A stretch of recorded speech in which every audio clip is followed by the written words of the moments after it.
তো বন্ধুরা এসে গেছি আজকে নতুন ব্লগে। এখন 7:30 বাজে। আজকে একটু ব্লগ দিতে দেরি হয়ে গেল, কারণ আমার মোবাইলটা একটু খারাপ হয়ে গেছিলো, তাই সেই মোবাইলটা আমি সারাতে গেছিলাম। আর দ্বিতীয়ত আমার একটু সর্দি কাশি হয়েছে না, সেজন্য একটু ডাক্তারও দেখাতে গেছিলাম, কিন্তু এখানে খুব বৃষ্টি হচ্ছে বলে বসেনি।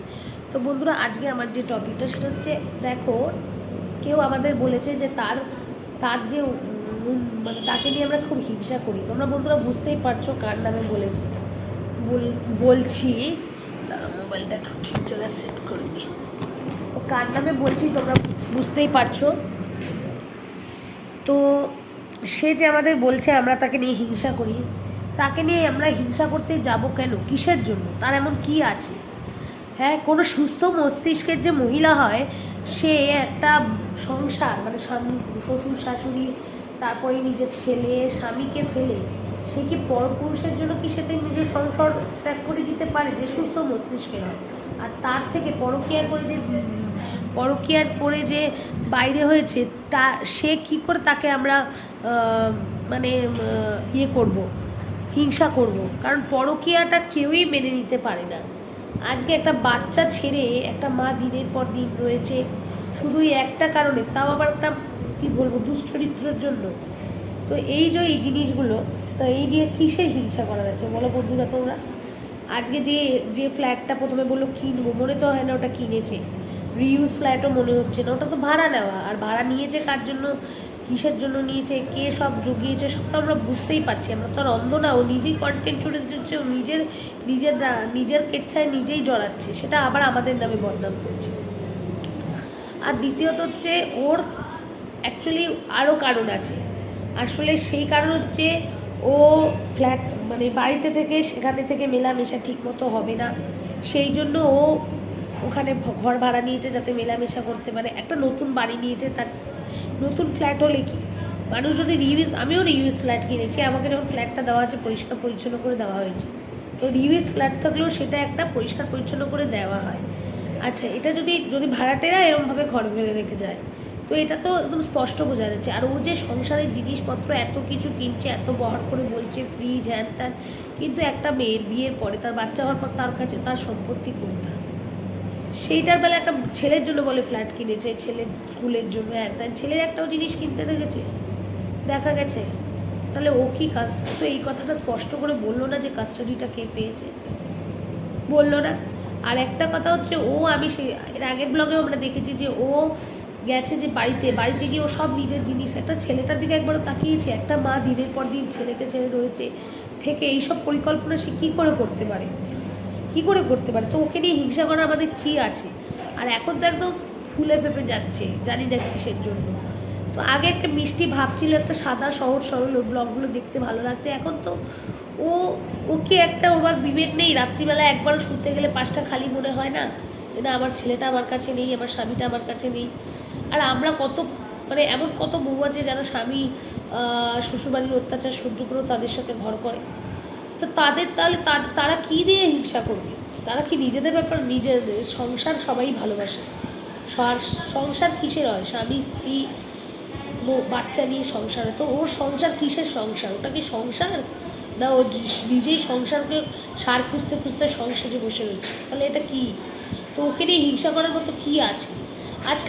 আজকাল আমি দেখেছি যে বড় বড় যারা মানে ব্লগার, কিছু কিছু ব্লগার যাদের ব্লগ আমরা তথাকথিত দেখে থাকি, তারা নিজেরাই কন্টেন্ট ক্রিয়েট করছে, নিজেরাই নোংরামি করছে, নিজেরাই পরক্রিয়া করছে, নিজেরাই সব ট্রেন্ডিং টপিক দিচ্ছে, তারপর আবার বদলে আমরা তাদের হিংসা করি। তো ওর হিংসা করার মতো আছে কি?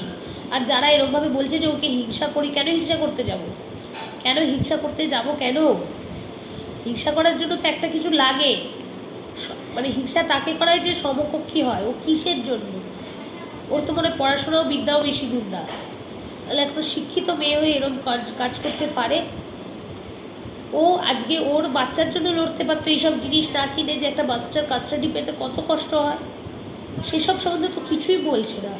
আর দ্বিতীয়ত কাকে নিয়ে নিয়ে টোটোয় ঘুরে বেড়াচ্ছে, বাইকে ঘুরে বেড়াচ্ছে, তারপরে আবার বিরিয়ানি এনে দিয়েছে, যার বাড়িতে মাটন রান্না হয়েছে সে বিরিয়ানি এনে দিয়েছে। এইসবকে আমরা কি ভিউয়ার্সরা কি সব বোকা নাকি? আমরা কি কিছু বুঝি না যে কোথাকার জল কোথায় গড়াচ্ছে, কোথাকার জল কোথায় গড়াচ্ছে? আমরা কি বুঝি?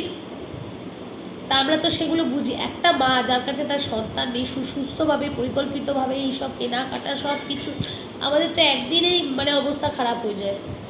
মানে কেমন একটা হয় যে ওর কি হচ্ছে না, তাহলে ও কিসের ধরনে নেয়, যে যে একটা বাচ্চার মোহ মায়া যাকে আটকাতে পারলো না, তার প্রতি আমাদের কী ইচ্ছা, নিজের সংসার নিজেই ভাঙলো। আজকে বুঝতে পারছে না, পরবর্তীকালে ও বুঝতে পারবে যে ও কী নিজের হাতে কী করেছে, নিজের সংসারটাকেও নিজেই ভেঙেছে। আগে কী সুন্দর ব্লগ দিত, কত সুন্দর সংসার ছিল, কত কন্টেন্ট ছিল, এখন ও ইচ্ছে করে করে কন্টেন্ট বানাচ্ছে। আর ও ফ্ল্যাট নিয়েছে কারণ সেটা তো সবাই জানে, যে সবাই বাড়িতে ব্লগার হয়ে গেছে, ব্লগার হয়ে যাওয়ার জন্য ওদের আলাদা কন্টেন্ট চাই, তাই জন্য করেছে। আর ফ্ল্যাট নিলে একটা আলাদা কন্টেন্টও হবে, কন্টেন্টের আড়ালে আবার ছেলের জন্য ফ্ল্যাট নিয়ে অনেক কিছুই হবে, সেটা বন্ধুরা সবাই আমরা বুঝতে পারছি, সেটা তোর মুখে বলার কিছু নেই। আর দ্বিতীয়ত আরেকটা কথা হচ্ছে যে আমি যেটা আমার যেটা আশ্চর্য লাগে যে একটা মা কী করে এত কেনাকাটা করছে, একটা ছেলের জন্য একটা কিছু কিনলো না, একটা কিছু কিনলো না, কই একবারও একটা ছেলেকে দেখতেও গেল না। কোন মা এরকম পারে দিনের পর দিন কোন মা পারে? বিদ্যার খাচ্ছে যাচ্ছে, আমার ছেলে আইসক্রিম ভালোবাসে, আমি আইসক্রিম খেতে গেলে তার কথা মনে পড়ে, তো ওর কি সে কথাটা মনে পড়ে না? ও কী করে এগুলো করছে? প্রত্যেকটা মুহূর্তে একটা মা তার ছেলের কথা মনে পড়ে। তাহলে সে যখন নিজের ছেলেকে সে ভুলে গেল এইভাবে, আবার সে আবার আমাদের বলছে আমরা হিংসা করি। কী নিয়ে হিংসা করবো? থাকে তো ওই হদ্দ গ্রামে, কী নিয়ে হিংসা করবো? হিংসা করার মতো কি কিছু আছে? আমি তো বললাম যে এত কিছু কিনলো, হাড়ি কড়া সব কিছু কিনলো, ও সংসারটাকে একা একা করবে? নিশ্চয়ই তাহলে কেউ আছে, তা বলে দিক সংসারটাও কার সাথে করবে। কারণ ওইটুকু বাচ্চা রয়েছে, ওর যা কীর্তিকলাপ দেখছি, ও তো বাচ্চা সামলানো, ও শ্বশুর শাশুড়ি সামলাতো। আমি তো দেখেছি, আমরা ব্লগে দেখেছি, এত সুন্দর ফ্যামিলি ছিল যেখানে ফুললি শ্বশুর শাশুড়ি সাপোর্ট পাচ্ছে। ওর চ্যানেলটাও উঠেছে কিসের জন্য আমরা কি জানি না? এভরিডে চ্যানেলের ভিউয়ার্স উঠে ও তো কাটতেই হয়নি, ও তো চ্যানেলটা বলতে পারে শ্বশুরবাড়ি থেকে গিফটেড পেয়ে গেছে, নিজে কী খেটেছে। আজকে ও সন্দীপের বউ বলে, সৌবেলির ভাইয়ের বউ বলে আজকে ও দাঁড়িয়ে বড় বড় কথা বলতে পারছে, চ্যানেল পেয়ে গেছে। ওই একটা ছোট ব্লগারের মতো যদি খেটে খুঁটে চ্যানেল করতে হতো তখনও বুঝতো। আজকে রাতারাতি ও বাড়ি থেকে বেরিয়ে সেই কাণ্ড করলো। আরে যতই স্বামী স্ত্রীর মধ্যে যাই ঝামেলা হোক, আমরা ইচ্ছা করে কি আমরা করি না? ছেলেদের সন্তানদের দিক, একটা সন্তান মা বাবা দুজনকেই চায় যে না আমরা সন্তানের দিকে তাকিয়ে সমস্যাটাকে সমাধান করে দুজনে একসাথে চলবে। এটা আমি দেখছি এরা নিজের সাথে, তাহলে এরা কী করতে এরা মা হয় কেন? তাহলে একটা বাচ্চাকে এইভাবে কষ্ট দিচ্ছে কেন? আর বাচ্চাটা যতই বাবার সাথে ভুলে মিলে থাকুক, কিন্তু সে যে তার মায়ের কথা তো মনে তো পড়ছে। তাহলে এরকমভাবে একটা বাচ্চাকে কষ্ট দিয়ে কি ও সুখী হতে পারবে? ও কখনো ভালো লাগছে না, মুম্বাই যাবো, এই হ্যান ত্যান অনেক কিছুর ব্লগে শুনছি। তাহলে ও কি জীবনে কখনো সুখী হতে পারবে? ও নিজেকে প্রশ্ন করুক তো, ও একটা মা হিসেবে প্রশ্ন করুক। যারা একেও না তার দশেও নয়ও না, যারা একজনের সাথে বনছে না তারা আবার আরেকজনের সাথে বনবে। তাহলে মানে বলে আপ আচ্ছা তো জগৎ আচ্ছা। নিজে যদি ঠিক থাকে, আমি সংসার সুখীর হয় রমণীর গুণে, তো কি করেছে? ওর তো গুণই নেই, ও তো নির্গুণে ভর্তি। যা দেখছি একটা সংসারকেও বেঁধে রাখতে পারলো না। কি সুন্দর সংসার, কি ভালো সংসার ছিল। স্বামী স্ত্রীর মধ্যে হতেই পারে, যতই আমরা ডিপেন্ডেন্ট হই, ইন্ডিপেন্ডেন্ট, কিন্তু প্রত্যেকে একে অপরের পরিপূরক। আর একটা সংসার তখনই সুখের হয় যখন স্বামী স্ত্রী সবাই একসাথে থাকে। তো ও যে কাণ্ডগুলো করছে সেগুলোকে হিংসা করার মতো? তাহলে ও তো বড় বড় করে বক করে বলছে না কী করে, জাহির করছে না কী করে? আবার কালকে আবার আরেকটা জিনিস দেখলাম যে এপি ব্লগে সে কমেন্ট বক্সে লিখেছে যে ভিউজের জন্য কন্টেন্ট দিলে হ্যান ত্যান।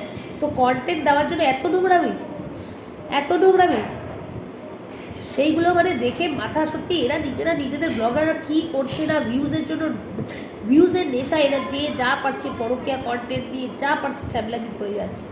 আর আমরা ভিউয়ার্সরাও ভালো ব্লগ না দেখে এইসব দেখছি। আমরা ভিউয়ার্সরা মানে এদের ব্যান্ড করে দেওয়া উচিত। কী এরা কন্টেন্ট করছে? হ্যাঁ, একটা সুস্থ পরিবেশ থাকে, বাড়িতে সুস্থ পরিবেশটাকে নোংরা করছে। মানে বলে না একটা আপ থাকলে সব আপ পচে যায়। একটা আরম্ভ হয়েছে, সেখান থেকে সূত্রপাত চলছে, সে গড়িয়ে ক্রিয়েশন অফ বউকে দেখো তো কী সুন্দর কন্টেন্ট করে। ওর চ্যানেল দেখে না মানুষে? আরও সব ব্লগার্স আছে, তাদের নাম বলবো না, তারাও তো সুন্দর কন্টেন্ট করে।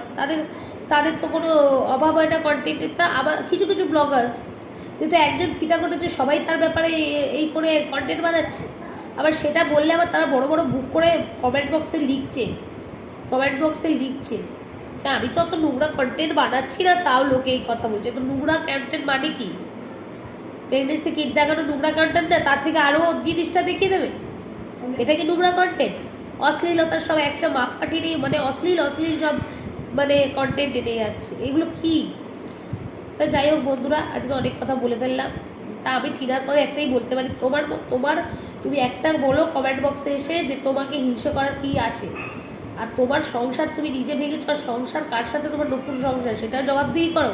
ফ্ল্যাটটা ভাড়া না কেনা সেটাও তুমি স্পষ্ট বলছো না। ছেলের জন্য বলেছো কিনে, ছেলের জন্য কোনো জিনিসপত্র কেনোনি, নাহলে এবার তুমি বুঝে গেছো যে তুমি তোমার ছেলেকে নিয়ে থাকবে না, না তুমি লিভ ইন করবে, কী করবে সেটা তুমি স্পষ্ট বলো। আমাদের দিকে আঙুল তোলার আগে দেখো নিজের দিকে 3টে আঙুল উঠছে, তারপরে আমাদের দিকে তুলো। তোমার মতো অবস্থা যেন কারণ না হয়, পরে তোমার অবস্থাগুলো না খুব কী যেন না ঘাটকা ওইটা হবে, যে এখানে এদিকেরও না ওদিকের না, আর না বুঝলে তোমার হচ্ছে ওই অবস্থা হবে। এরপরে পরবর্তীকালে তুমি বুঝতেই পারবে যে তুমি কি ভুল করছো। কেন একটা বাচ্চার মন কাঁদিয়ে কখনো কেউ সুখী হতে পারে না। তো যাই হোক কিনা, আমরা তোমাকে নিয়ে হিংসা করি না, করার কোনো ইচ্ছেই নেই। আর তুমি বরং কতগুলো জিনিস আড়ালে রেখেছো সেগুলো তুমি বলো, যে ফ্ল্যাটটা কেনা না ভাড়া, কার সাথে থাকবে, তারপর কি সংসার কি করে, কি নতুন। তাহলে আগে যেটা করলে সেটা তোমার সংসার ছিল না? নিচে কি ছেলেগালা ছিল? নিচে কি ছেলেগালা ছিল? তুমি উঠেছো কোথা থেকে? তুমি কার? সন্দীপের বউ হিসেবে তো উঠেছো। সন্দীপের বউ হিসেবে তোমার চ্যানেল গড়ে উঠেছে কার? সৌমালিদির জন্য। তোমার নিজস্ব কি চ্যানেল? আজ কজন তোমাকে চিনত? তাহলে যার থ্রুতে তুমি এত ফেম পেলে তাকেই ভুলে গেলে? মানে কাজের বেলা আজকে কাজ করলে পারে, আজ যদি তুমি ব্লগিং না করতে, তোমার যদি একটা ইনকামের ব্যবস্থা না থাকতো, তুমি এইভাবে সংসার ছেড়ে বেরিয়ে আসতে পারতো। অনেক মহিলা আছে যারা সংসারের কষ্ট সহ্য করেও তারা সেখানে থাকে, কারণ তাদের ওয়ে অফ ইনকাম নেই। তারা সারাদিন ওই সংসারে খাটিয়েও মানে নিজের সংসারে গত খাটিয়েও তারা কিছু পায় না, তবুও তারা মুখ বুঝে স্বামী, সংসার, বাচ্চা কাচ্চা সবাইকে ভালোবেসে যায়। তুমি আমাদের বলছো কী করে? কোন মুখে বলছো? মানে একবারও বলতে লজ্জা করে না কথাগুলো? তুমি কি অন্যায় করেছো তুমি দেখো, আবার তোমরা মুখ ফুলিয়ে আবার রাস্তাঘাটে চলো ফেরো কী করে? তোমাদের লজ্জা করে না? আমরা একটা কোনো কাজ করলে তো বাইরে মনে হয় লোকেরা কী ভাববে, তোমরা কী করে এইভাবে চলো? ওই সব আলতু ফালতু কথা না বলে সংসারটা যদি মন দিয়ে করতে কাজে দিত। যাই হোক, এবার রাখছি, মানে এই ব্লগটা আমার এখানেই শেষ হচ্ছে। এরপরে আবার যদি কোনো ব্লগ করি, কালকে করব, তখন আবার বিস্তারিত আলোচনা হবে। Please like, share and subscribe our channel. আর বলো যে আমাদের কী করে লাগে, মানে কী কমেন্ট বক্সে বলো যে আমরা কী ভিডিও তোমাদের পছন্দ, এবং কমেন্ট বক্সে বলো টিনা যে বলেছে যে আমরা তাকে হিংসা করি, তো পরকীয়াকে হিংসা করার মতো কোনো কারণ আছে কি? চলো এবার রাখছি, আবার কালকে দেখা হবে। আরেকটা কথা তো বলতেই ভুলে গেছিলাম, 24 ইঞ্চি নিয়ে টিভি নিয়ে যে কথাটা যে টাইটেল বক্সে দিয়েছে, তো আমাদের বাড়িতে না 24-এরও বেশি বড় টিভি আছে। আর আগে তো আরও ছিল, আমরা ছেড়ে দিয়েছি। তো 24 ইঞ্চির টিভি নিয়ে কে ওকে হিংসা করবে? আজকাল যাদের ঘরে কিছু নেই তাদের ঘরেও 24 ইঞ্চির টিভি আছে। তো সুতরাং এইসব কথাবার্তা বলে কি যাই করতে যাচ্ছে? শাক দিয়ে মাছ ঢাকা যায় না। নিজের দোষটাকে কোনোদিনই ঢাকতে পারবে না, কারণ ও যে পরকীয়া যেটা করেছে। তো সুতরাং বন্ধুরা, তোমরা এই ব্লগের যা বললাম তোমরা একটু যুক্তিসঙ্গত বললাম কিনা কমেন্ট বক্সে জানিও, এবং please like and share and subscribe my channel. আর একটা কথা হচ্ছে, কমেন্ট বক্সে বলো যে আমরা কাকে হিংসা করি, মানুষ কাকে হিংসা করে, যার মধ্যে কিছু আছে। ওর মধ্যে এমন কিছু নেই যেটা হিংসা করার। কোনো যে জিনিসটা করেছে সেটা হিংসা কি, মানে কি বলবো, আর বলার কিছু নেই। তো রাখছি, পরের ব্লগে আবার দেখা হবে।